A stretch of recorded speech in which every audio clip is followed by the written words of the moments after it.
Lula, por sua vez, se disse satisfeito com os rumos da própria campanha. Eu vou conversar, sabe, não apenas com quem já vota em mim, eu quero conversar com todos os setores da sociedade. E nesse aspecto, o Alckmin também ajuda a conversar com setores que antes estavam afastados do PT. Nessa semana aqui, o petista ainda foi destaque na capa da revista Time, que o chamou de líder mais popular do Brasil. Na publicação, ele disse que o presidente da Ucrânia, Volodymyr Zelensky, é tão responsável pela guerra quanto o líder russo, Vladimir Putin. Que coisa, né? Aí, nesse particular, as águas das palavras de Lula acabam desaguando no mesmo poço das de Jair Bolsonaro, né? Quem não se lembra que o presidente foi até a Rússia nas vésperas da guerra, ofereceu a nossa... Como é que era? A nossa solidariedade à Rússia, naquele momento difícil. Que solidariedade? Não foi a dele que ele ofereceu, foi a nossa. Eu não sou solidário a Vladimir Putin, não. Um assassino, um sociopata.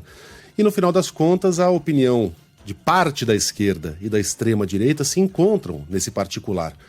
A direita porque enxerga em Putin um líder conservador, defensor da família, não é.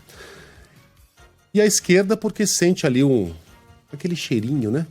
Meio mofado de União Soviética, e também porque será a favor de qualquer reação que vá contra os interesses dos Estados Unidos e da OTAN, que é dominada pelos Estados Unidos. Por isso que, nesse particular, os dois se encontram. Só que a gente tem que lembrar o seguinte: não há um lado bom nessa guerra. Seria ingenuidade dizer que a Ucrânia é um lado bonzinho e a Rússia é um lado malvado. Isso não existe. Aliás, não existem lados bonzinhos e malvados em geopolítica, né? E não seria esse o caso. A Ucrânia é uma democracia? É, mas é uma democracia não consolidada, é um governo que ainda tem viés autoritário, tem a questão dos grupos neonazistas que tem crescido demais, mas isso não é assunto para uma guerra de conquista, como aquela que a gente está vendo agora, destruição total das cidades. Então, não há lado bom, tá? Mas há o lado certo. E nessa guerra, a Ucrânia é o lado certo. A Rússia é o lado errado. Nada do que ela possa dizer, no caso a Rússia, justifica uma guerra tão violenta como essa, uma guerra de tomada de territórios. Não é uma intervenção militar. É uma guerra por conquista. A ideia era conquistar o país inteiro. Não funcionou. Agora se concentra ali na região do Donbass, né? Cidades completamente destruídas, 5 milhões e meio de refugiados, civis assassinados a sangue frio, com seus corpos expostos em ruas, como a gente viu em Bocha. Há um lado certo e há um lado errado.